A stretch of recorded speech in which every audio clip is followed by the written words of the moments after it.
Okay, darling, bye-bye. So, yeah. Well, let's just kick off. Who feels like starting? Gosh. Just stop talking about just how it's changed. Well, birth stories. Do you want to hear birth stories? I'm kind of interested to start with birth stories, obviously, because that's where we became what we are. Do you know what I always think? I always think it's like a guilty pleasure talking about your birth story. Yeah. Now why is that? Why is it a guilty pleasure? People don't talk about it. People don't want. When people don't want to hear it, it's like, well, I love that. Both of them. We're both great births. Sorry, darling. Yeah, bye-bye. It's okay, it's gone. Right. Yeah, because I had 2 natural births, and the first one was in Huddersfield where I was living, and it was at the birth. There's got a birth centre there. Oh, nice. And I don't know if your birth centre. There is, but it was like too far away. It was not worth the one in York's too far. Yeah, no, it was just great, and it was like a spa. It was in a water bath, but they deliberately made it like a spa. They've got an aromatherapy midwife there. Who puts certain oils in your bath water when you're in labour. Nice. And it was all like lovely, and all the lights were dark, and it's to make it feel like it's home basically, like you're just at home. So the whole, it was a bit, with my first one I did all that. Are you creeping around? I think the main thing is if we don't roll on our chest. Yes, exactly. Yeah. Little fingers. The first one, I did the whole yoga thing. I did yoga anyway, and I thought, let's do it. And worked with your body and getting in the right position. Got used to being on my knees a lot, and all that kind of stuff. I remember reading about being in this position, being in that position, it really helps. And so I was like, okay. And then it came to the labour, and the contractions lasted. What was it? A long time, 36 hours. The first stage. It was a long time. 36. Something like that. Maybe you're too relaxed in the spa. well, I think because this was way before I even got there. Because they don't let you in, do they? Until you're like a certain thing, It's a couple of weeks. Can I come there?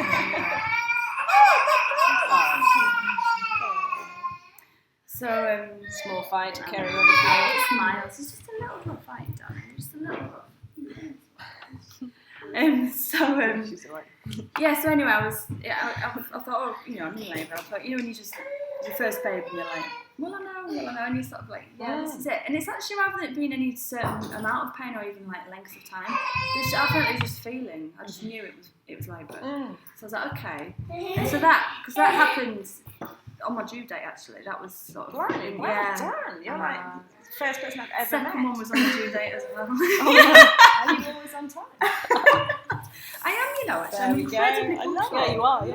You know what I mean? I'm never late, so that is interesting. Psychotic a bit as well. That's brilliant. So it was very organised too. But I went into labour though with B on my due date, but she was born 2 days later.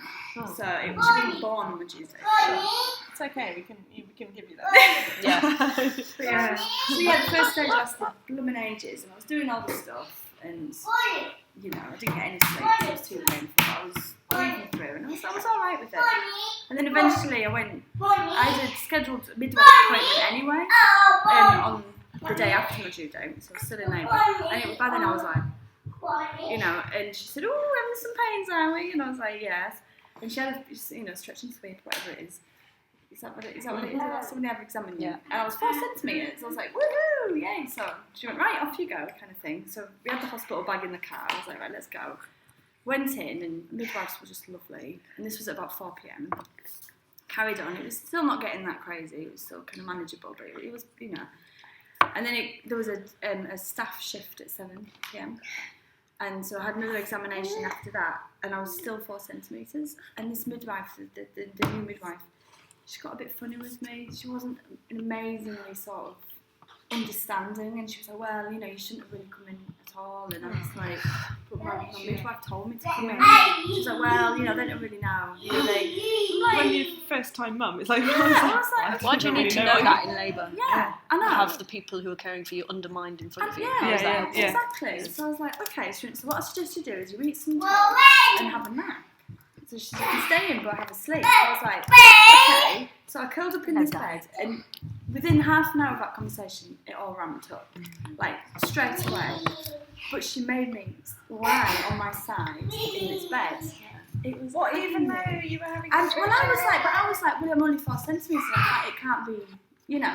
But I was also thinking, if it's this painful now, what am I going to be like at 10? Yeah. So I was starting to panic a bit, and I was just. That's horrible. You know, It's all the numbers game of the It psychological is numbers all game of numbers. this centimetre Yeah, dilation yeah. thing. That's And how much time it's taken to get to that stage, and it must be. I find that it's a very odd thing about it all.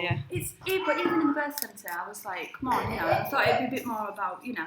So anyway, I was there, and she wouldn't give me anything, and it was really getting painful. She was getting me to eat this toast, and I was like, I just don't want it. And then she kept, you know, my husband was saying to me, you've got to come in, it's getting serious. And then I was feeling that push down, and I was like, this is getting near to something, you know.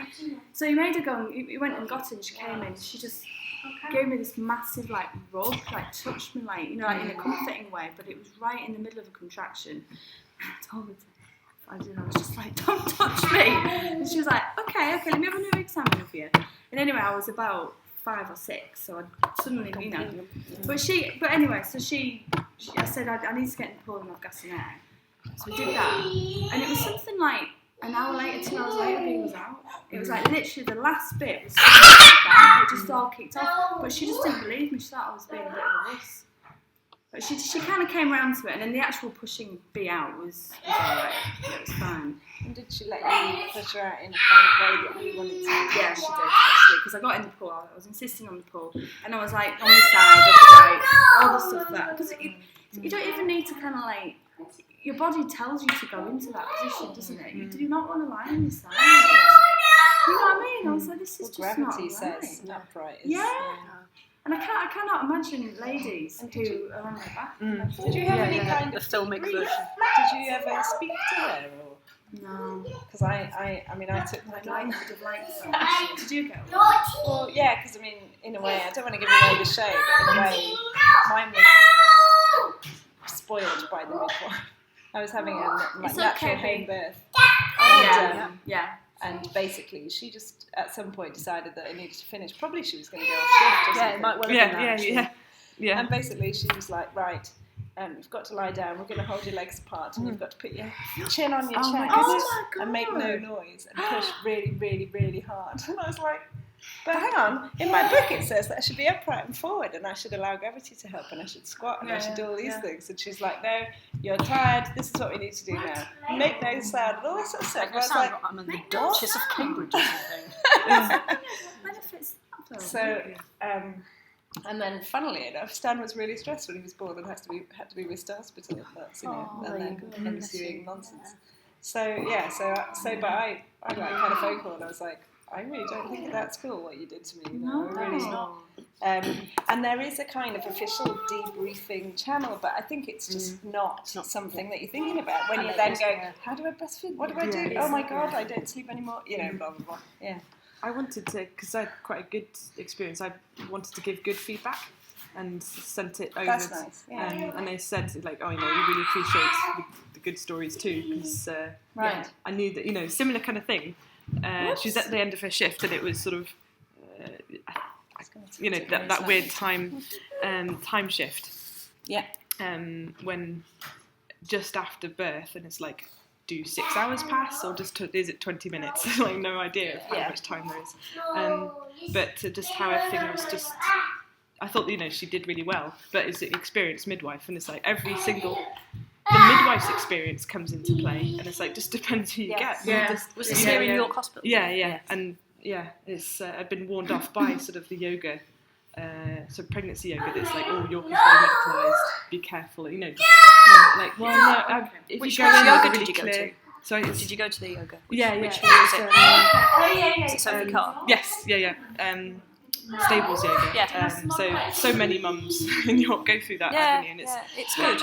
But they like, are quite. And it's like, I didn't want a home birth. I wanted to prepare myself for a hospital birth that was going to be mine, and like sort of own it. But just like I'm not concentrating on any of the scare stories, and sort of like, well, if I allow enough time, I'm there to relax rather than it's like I don't want to be blue lighted in because that's going to send stress levels through the roof.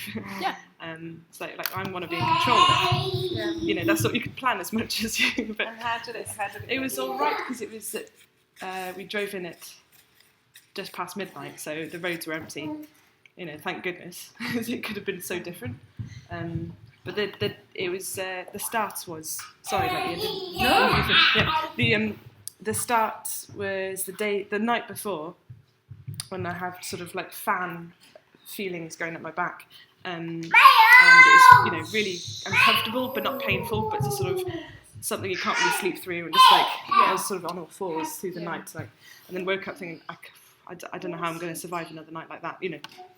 That was really hard, but didn't know what it was at all. Just thought it was heavy pregnancy, and then I think the day went normally, and then sort of went for afternoon nap, and this is 2 days before due date. Still thinking that it's nothing's going to happen yet. And then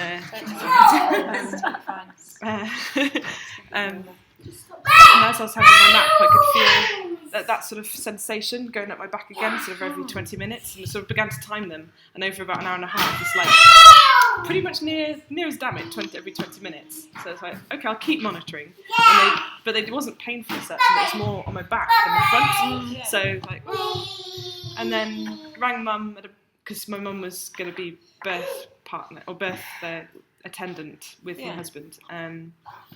And she had to travel from near Scarborough, so it was like, just, you know, give me time, don't just. So it was like at about 5 o'clock in the evening, like, no, it's near it. Sometime in the evening, I rang, it's like, just let you know, Mum, I'm getting these sensations about every 10 minutes now, but they're not that painful yet. I was like, it's every 15, I think, at that point. Like, oh my goodness, okay, right. Like, should I come around now? I was like, I think so, Mum. I think so. Yeah. But you just don't know. yeah, because it's like, it's not painful, and it's like, and then in the next hour, they sort of, you know, you try to time them, but it's really hard when the beginning and end. Like, I think that's ridiculous. You know, you're given this advice. Yeah, and it's like, well, when it becomes painful, or when I'm like, can't talk or do anything else, or because it was like the background sort of sensation was there as well, so it couldn't actually tell when it began and ended.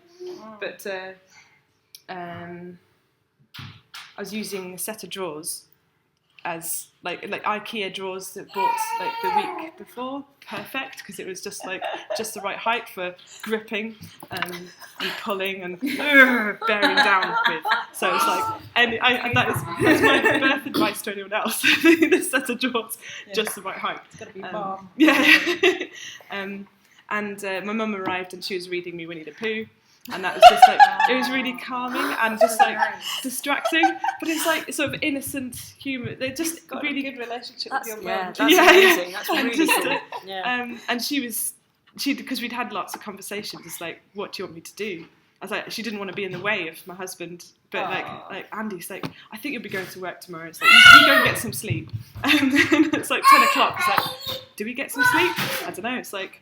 And I had a bath, and then it was like, that was the most uncomfortable thing ever, to sit in a bath and then have a contraction and try and just try and move, and like couldn't move, so that didn't last long. Please be careful. Then, still not really knowing how far apart they were, rang the hospital again, and was like, okay, I feel like I need to push now, like, and it's like, you know, there were contractions, like these are definitely contractions. They are, she's like, well, it needs to be two in every 10 minutes? And it's like, well, there doesn't really feel like much gap in between. So it's like, right, let's go in. And it's, I'd had one paracetamol. It was like, that's not going to touch the sides. You have to take 2 for a headache. But and then it was 9 centimetres. I was like, yay, because I think I was so frightened of being turned away. So I was like, I'm going to last this until it gets really painful at home. So many people are. Many people are like, I've got to wait till the last one's because they're turning around things. It's the like whole they're bed so thing, isn't stressful. it? It's a real So shame. you kind of put up with more than you have to, really. Yeah. Because as you say, you would have liked to arrive and like feel like you sort of settle in at least. You know? Yeah. But it's. was all okay, but the midwife just said, like, don't leave it so long next time. It's like, with hindsight, but it was all okay. It all worked fine. Yeah. And so then did you get what you wanted at the hospital? Yeah, because she's like, well, what do you want with the third? She asked me a question, and I just, I think I gave her 3 bullet points. So I don't want to think. And I was like, I can't remember the words now, but the natural third stage. And just I want skin to skin, and at this, I just gave a list, and she's like, cool, yeah. And I think, because I had sort of thought about it, and it's like, I knew what I wanted. In that zone, you sort of focus. Yeah. And it's like, I didn't want to think. I didn't want any more questions than were necessary. Yeah. It's like let's get on with this. No more questions. Let's do this. And it's like, it was fine. The bed was up, and she had to examine me. It's like, she have to be on your back. Like, no, I don't want to be on my back. Like, it's easy. We'll just do it between contractions. And it was okay. There was enough time in between. Yeah. And it was just like, and she's like, appreciate that you don't want to be on your back, but it's just easier for this little bit. It won't take long. And it wasn't long at all. And it was, I was kind of looking forward to it as well. In a way, it's because and then afterwards, in the sort of the few days after, you realise just how labour is like. If there's one outcome, there's so much more certainty than there is with the rest, the next few weeks of, oh my goodness, what do I do? Not that bad. Yeah, I know. It's a very, very traumatic and scary for people. Where's the banana come from? Sorry, it's like, she kind of went for it. Should we move on to more? Yeah. We'll just do that for you, just to capture your hand. Yeah. Thank you. I think the thing with my births is that they were both good normal births, but they were quite contrasting. And obviously the experience of the second one threw into sharp relief the experience of the first one, that whole retrospective thing. With Alfred, I was induced because I had a hind water leak, apparently. So I'd basically been sort of leaking a little bit the sort of day before, and I'd sort of flagged it with my midwife, and she was like, okay, just to see how it goes. And we went in, and this was the day before his due date, and they sort of checked me, and I've sort of known people since who've gone in with this kind of thing, and have been told that they have to stay in and be induced. Have gone, no, thank you, I'm going home, and gone home and had a blissful home birth, and that's fine. And I think maybe if it had been my second one, that might have happened to me as well. But it was my first, and I was very anxious and kind of, okay, well let's go with this. So I went in, they checked me, and said, no, we need to kick you and we need to induce you. And I was like, okay, so this was like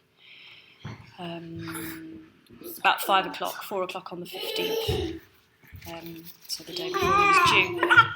We went to a little room, and they put the gel on my cervix about 5 o'clock, and by 6 o'clock I'd started contracting, and I knew that was what was happening. But they basically came in and said, we'll make you as comfortable as possible, but there's not going to be a room available on the actual labour bit of the ward for a good while, but we'll keep monitoring you and stuff.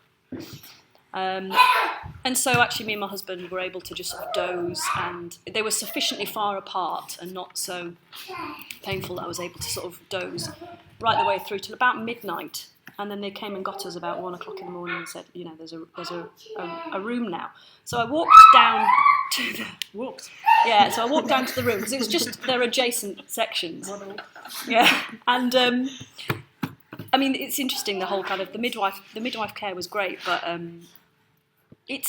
think the thing I find difficult about it is and I don't want to belittle their experience, because the vast majority of them that I dealt with were very experienced women, but it's this ability to talk to you as if they know you when they've never met you before. Yeah. And I walked down there, and they were like, and I said, I am contracting and it is happening and stuff. And they were like, you can't be really, because you walked here. And I was like, I think I am. Because they were desperate to put the cannula in me and hook me up and induce me properly. Because sometimes the gel does it, and it had started doing it, and I could sort of tell. And I was thinking, really, really, do I really need this? And they're like, yeah, okay. So, of course, they don't actually monitor you properly until they have plugged you in. Oh. So, you know, this consultant came and I got the cannula in here, which is very uncomfortable. And then they put you on the drip and then they put the band around you, at which point they go, oh yeah, you are contracting quite strongly. I'm like, yeah. And they're like, oh, okay. Okay, well, we need to keep you on that. And I was like, maybe I wouldn't have needed it. Yeah. So they didn't kind of turn it up as much as they needed to, was the whole idea. But still, you're then stuck to a machine. Exactly. So I was stuck to a machine for the whole thing. Obviously, my husband was there, and he was brilliant. But it just, in retrospect, from my second birth, it made it really grueling. It made it very feel as if it was, outside of my body, that I was being squeezed and controlled from outside of it, and it felt very long. I mean, it wasn't as long as you know, yours and things like that. It was all in. It was 8, you know, from when I counted, which is when the contraction started, about 6 p.m. from the gel. It was basically 18 hours because he was born just before midday, the day after. But not being able to move, it was this kind of strange dance. And funny you should say about hands, because the cannula was in and you are strapped to it. There was a limited amount I could do on the bed to relieve my discomfort, essentially. And so, you know, I had done a lot of the pregnancy yoga, so I was doing a lot of breathing and a lot of sort of voiced breathing, very kind of sounds. And I had the gas and air thing with me, but I didn't really use it properly in the birth, which I didn't realise until afterwards, which I'll tell you about in a second. But I was using it to sort of bite down on. The mouthpiece was really helpful to bite down on. Yeah. It's interesting. Yeah. Men's hands saved everything. Yeah, exactly. Yeah. So that was, and it was interesting in terms of the psychology that I went through, because there was points in it where I was like into a very dark place of, this is just, you know, moments of kind of almost cursing my husband, and at the same time, you know, not none of it out loud. It was very internalised, and also there was a very big part of me at the same time totally accepting that was just of this moment, and that it wasn't anybody's fault, and there wasn't anything wrong with it. Yeah. And I was also very aware of how visceral it was, and this was the first experience in my life that was just this sub-thought, kind of, you know, just of my body so massively. The thing with the induction was that it just made the desire to push so incredibly hard from so early on, that I pushed very hard from, I did a couple of poos because I was so bearing down so long for such a long time.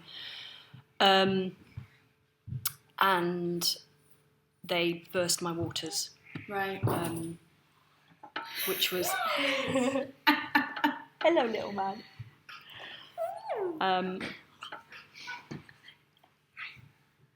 Sorry, carry on. He was just looking at me in a kind of... Yeah, so they did that, and all that kind of thing. But I think the hardest bit about it was the pushing stage was an hour and a half at the end, which was really, really long, actually. It was really long and really gruelling, and I did a few pushes without any contraction towards the end as well. Right. So is that, how was that then? Is that because... I think because it was induced. Yeah, because of the, you know, because it was just... it's catching your body unawares, isn't it? It is, yeah. So I don't think I was quite as stretchy, though I, you know, by the time the pushing stage did come, I had, you know, I was properly dilated and he was properly down and ready to come out. And he was fine all the way through it, you know, obviously they're monitoring him the whole way through, and he was fine, which was great. And yeah, I think I was on all fours, or holding the back of the bed when he came out. But that was what was then interesting, and he came out and he was fine, and, you know, I was fine, and all that kind of thing. But it kicked off on the ward at that point. So I think it had been one of those strange times of the year where it was just really busy. Right. And our midwives were like, okay, this needs to happen here, and they were running off because there was like people going up to surgery down the ward and all this kind of thing. And I torn quite badly. So I actually tore from, let's go into detail, just below my urethra, right the way up one side to the top of my clitoris. Yeah. all that pushing on. Yeah, it was. It was all that sort of essentially pushing when I wasn't. Yeah. And, you know, but I wasn't like emergency status, basically. So I ended up lying around for a couple of hours before they stitched me up. I wasn't in any. I was just numb down there. I think. Yeah. Any discomfort, and Alfred was fine. And You had your tea on the loo. he was with my husband for a little bit, and then he was with me, and had a feed and all that kind of thing.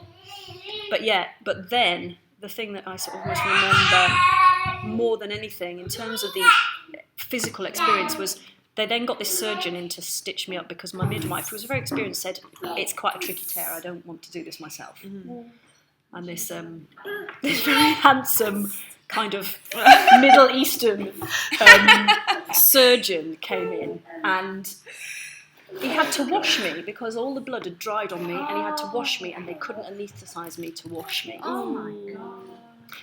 And after the childbirth pain, which was, as we all know, it's really painful, but I found it a very productive, extreme period pain that feels so productive that it's not an injury pain. No. I didn't experience an injury pain. Whereas when he washed me with this, and this is when my midwife Naomi said to me, "You need to hit that gas and in," and she said, "Right, breathe in, in," and it was excruciating. And you know when your whole body goes like that, and then. God, the gas and air hit me, and I went, whoa! And all the machines in the room just suddenly went, wonk, wonk, wonk, wonk, wonk, wonk. And I went, fucking hell. Everything sounds like I'm in a Chemical Brothers video. And then Naomi said to me, "Are you all right?" I said, "Yeah." She said, "It's good shit, isn't it?" I said, "Yeah." I said, "I don't think I was using it properly." She said, you were pissing about with it. I was like, "No, whoa!" So there's me there going, "Chemical Brothers, man." Whilst he's just, and then they were able to anaesthetise me before they stitched me up. So that was that one. So I had this run. He did this beautiful. Worse, isn't it? Stitches are I mean, it's like mother's best kept secret. No wonder no one tells you. But that was the thing because it was he did this really long running stitch all the way up, which was never brilliant afterwards. It healed very nicely, but it was tight. Yes. So you imagine a piece of material that you've stitched like that. There's no give that way. Yeah. And so I got back to normal, and sex and things was normal, but it was never great again. And I also then flagged up about it, thinking, when I have my next, when I was pregnant again, is this going to be problematic in the birth? Okay. So when I had Ursula, I had a home birth, and that went really well. Yeah. And again, in contrast, I was thinking, gosh, it was grueling with Alfred compared to this. Yeah. I was a little bit more stressed with Ursula because we had to get Alfred into nursery, and then my mum was coming over to help out. Right, so there's those logistic things that just bear on your mind, which made the pain more acute, I think, because of the slight stress. But it was so much easier.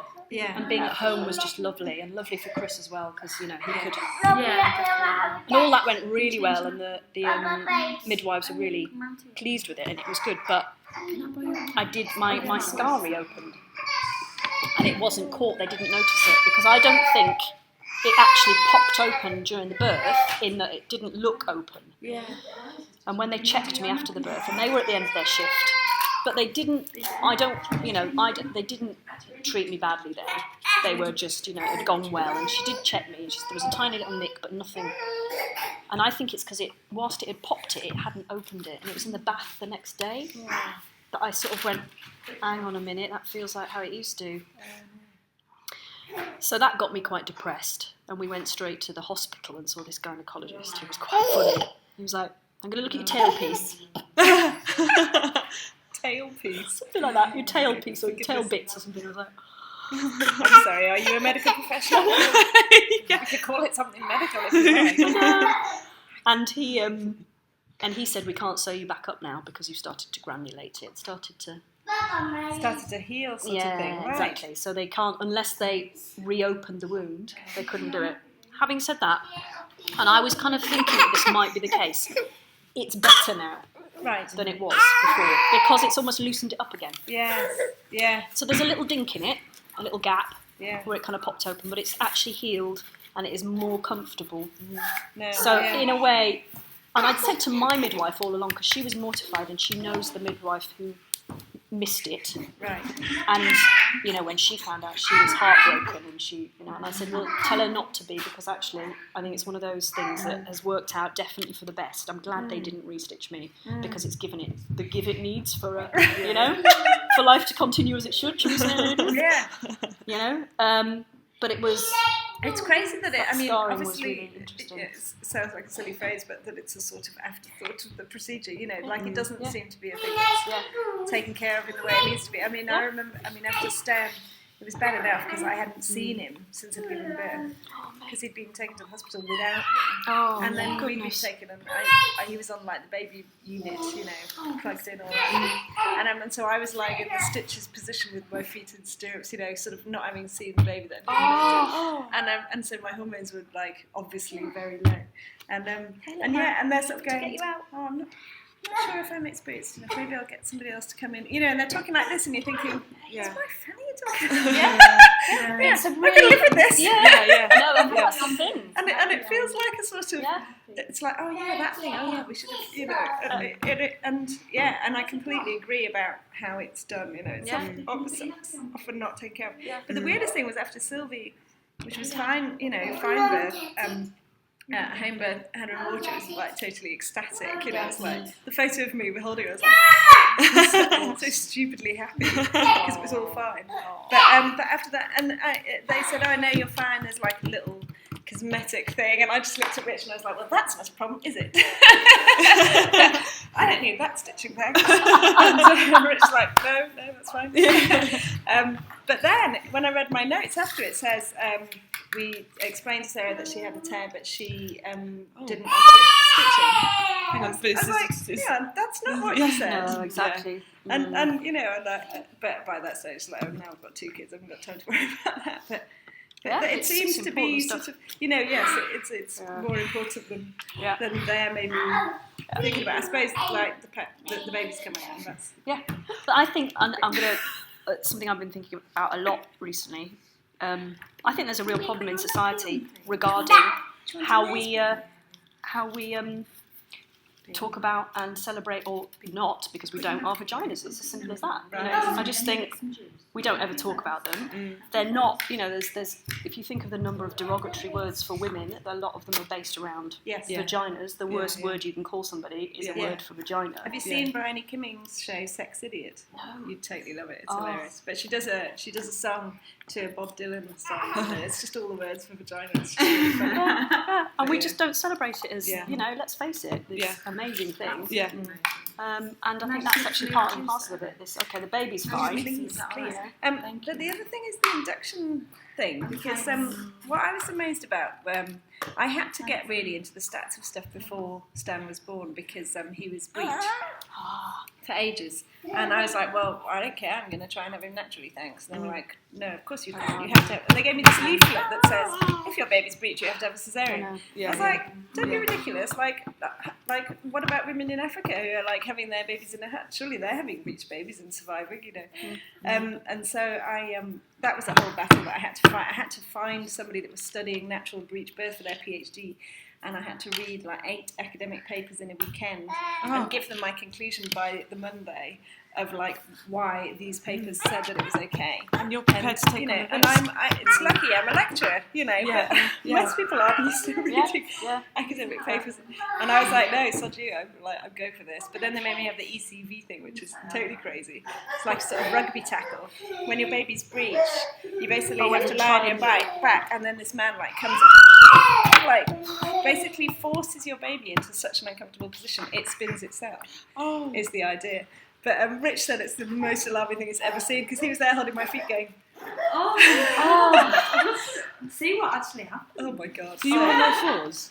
No, so you're lying on your back, and this man's literally just like shoving on your stomach, just like going, like really, really as hard as he possibly can. Like it's just, it's bizarre. You know, fortunately, it didn't hurt for some reason, but I gather it can be both. Anyway, so I kind of had to get into the stat, like I started looking at caesarean rates and induction rates, and caesarean rates over 50% in Brighton. Which is like, how can that be what's required? And induction rates, it's 76% of inductions end with a cesarean. Yeah. And it's like, well, why not? Why not just give them a cesarean, for goodness sake? And put them through all that. half of my NCT group had an induction, half had a cesarean. And all of the people who had an induction just had a horrific time. I know, I was really lucky with mine. Right. Well, I mean, it sounds like you was kind a really of good bore one. it well. Yeah, I know. Probably because you're quite fit and stuff, but I mean, it just sounds horrendous. It's basically someone. It's a chemical forcing your body into labour before your body's a natural hormone. And all the kind of obsession with dates, and I remember like on I think it was the day after my due date maybe. And I went in for my checkup with the midwife, and she's like, right, so let's talk about induction. I'm like, no, no, not till next week. But it was only because I was quite bullshy and stubborn, and I sort of think, well, not all people are bullshy and stubborn, and kind of gonna be like, no, get off me, thanks. This is my body, And like you with the lying on your side thing, I mean, it feels to me like a form of cruelty, frankly. It's like, why should you have to lie on your side? If you want to be like that, what on earth gives anybody the right to tell you that you have to be in a sex? And I don't have a war to wage on like general medical practice. I'm delighted that there's people there that are willing to try and help us through things, but I do feel like sometimes the fact that the woman should be at the centre of it is lost, I guess. Yeah, I agree. So it's interesting that even here, statistically, we've kind of got one person who had a sort of fairly straightforward time, but even then, I guess for you, there was a little bit of kind of, I'll stay at home. I mean, my friend was the same, and when she got to hospital, she had like half an hour, and then the baby was born. So, but the three of us who have some complicated, and I just sort of feel like statistically it's kind of bad that that's the case, that like really most people should be having a natural time, normal time, or whatever time they want to have, and then of course occasionally things might go wrong, so it just it's interesting to find that out, and I've sort of started joining different like Facebook groups like home birth, water birth, and all these kinds of things, but I think a lot of women probably are also in the camp of like, I'm not sure, I am scared of this thing, this is a weird thing, I will go to hospital, but actually the sort of general education, I mean, I was lucky enough to have the money to pay for the NCT course, but it's pretty expensive, really. And also a lot of it's slightly unrealistic in that, you basically concentrate on what music you're going to have and what's the lighting. And frankly, how many apples should I pack? Those things just don't matter at all. No. And the most useful thing I had was a book, like a really hippie book with like actual graphic faces of people giving birth. And I remember looking at it before going, oh, that's a bit much. And basically thinking forward and out. And then like I happened to read one page of a hypnobirthing book the day before Sylvie was born, because with the second you're like, oh yeah, I'm pregnant. And I was like, oh yeah. And then I literally just happened to read this one page, and it was like sort of learning the like little sips of air to make a kind of balloon to help the baby like push out. And that was cool. Like I happened to read that like the day before. Fortuitously. And then I was able to do that, But I sort of feel like there's not that much information that you need, and it's more a kind of culture of trust and sort of encouragement, isn't it? Rather than like, oh, you're this much and you're then and this should happen and what are you doing here? And well, I think, and surely there'd be less trouble for them if. Well, I think so. I think if they just sort of allowed it to sort of, I mean, because I remember discussing it in my other groups. In my second, everything I sort of learned from the first, I took into my second. And my second labour was 5 hours at home. It was totally like, and it was really straightforward. And I breathed through it. I didn't, use anything. But I remember sort of saying like, so we were looking at statistics. It's a bit more, darling. Go on then. We're looking at statistics as well about like induction and caesareans and how many ended caesareans, how many caesareans even just by going into the hospital, and why. And I sort of said, well, why is there all this medical control over it? And my other teacher was like, it's because men are in charge. Or consult the men and they don't understand. But it's because everything's got to be measured, everything's got to be accountable, and it's legal at the end of the day. They've got to be, they're legally accountable, aren't they? But just to sort of leave it up to the woman is kind of too risky, I think. I think it all should be midwife run. I think the consultants are just... Just the birth centres, because they're just midwife run, aren't they? Mm-hmm. Yeah. And like my midwife that came round for miles, she was amazing. She was like the dream midwife. She was compared to the first. Nikki? No, she was me, the woman I saw throughout my pregnancy. Yeah, of course, yeah. But the lady who turned up, I can't remember her name, but she just left me to it. Yeah, that's what it was like for me Absolutely left me to with it. Sylvie. Yeah. They just kind of kept saying, because I was like, I want to be forward, I want to be up, I want to give birth and water, this is it. Yeah. And she just kept saying, you're doing really well. Yeah. And that's kind of all you need, really. Yeah. Exactly. And she didn't touch me in a contraction. Yeah. She I think she found was even examined, actually. Yeah. I think she examined me once, and see, I'm stretching. At 4 centimetres, I'm pretty much ready to push. And it just goes, whoop.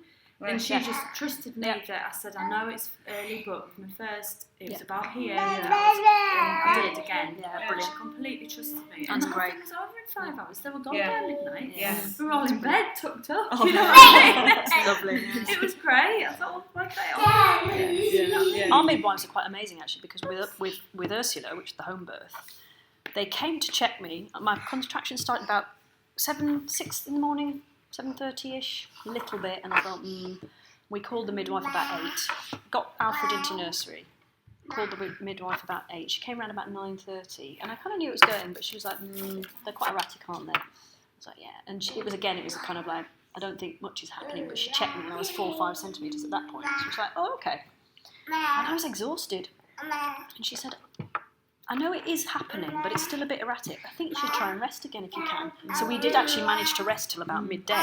Now, she didn't tell me at this point, but she did that because A, we did need the rest, but B, she said to Chris out of earshot, we're really short-staffed today. Oh, wow. But we want this home birth to happen because we think it's going to be a really lovely one. And we think we're going to manage it, so I'm going to go away and I'm going to see who I can get to make sure that this happens. Yeah. Bless them.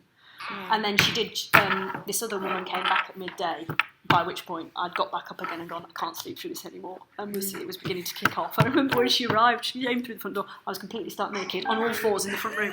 She came through, I was like that, going, breathing through a contraction. She came in and went, hiya. And I went, hiya. Yeah, and then 3 hours later, Ursula was born. So it did it, and the pushing, the pushing stage in that, the second stage was 19 minutes, which compared to the hour and a half was amazing. It's really fun, isn't it? Because all of us, have an idea of how we want to answer the door in our house. And I was exactly the same. I was bent forward, kind of, Yeah, exactly. Chris is like, here she is. Are you here? All right. Primal, yeah.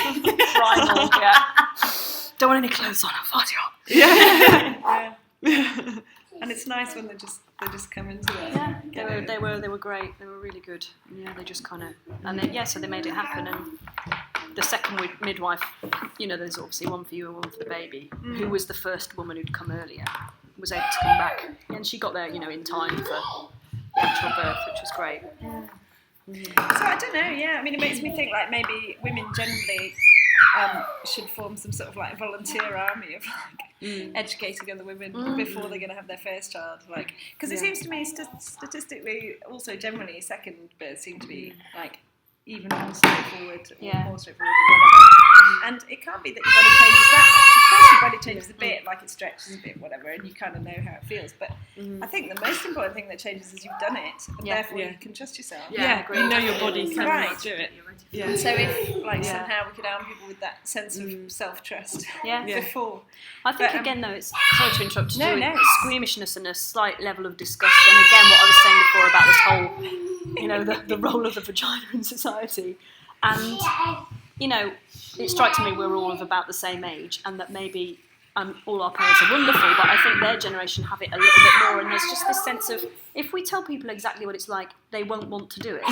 And I'm like, no, I need to know exactly what it's like, so I'm prepared for it. Yeah. But, I didn't have any conversations with people really. Yeah. Well, it's beyond. The birth is just the beginning, about parenting in general, and the fact that there's nothing in school about all these kind of things properly. The business of living is essentially not taught in schools to that extent. And you're like, oh, really? So at this point, we can kind of officially wrap up for anyone that feels like, okay, that's enough. I'd like to get out of here. And equally, we can chat for a bit. Obvious things to talk about would be ensuing life. Other things that crop into my mind, work-life balance, the men, women, or yourself and your partner, sharing of roles. But then also more generally, I mean, weirdly, we could talk specifically about pianos and motherhood, since that's also a theme of the room. So we could carry on for kind of 10-15 minutes talking about anything at all, really. Or if you want to talk about just that. My project or your project, or anything really. So I'd like that. May I pop to the loo though? Yeah, sure. Yeah. My coffee is gone. Okay, but yeah.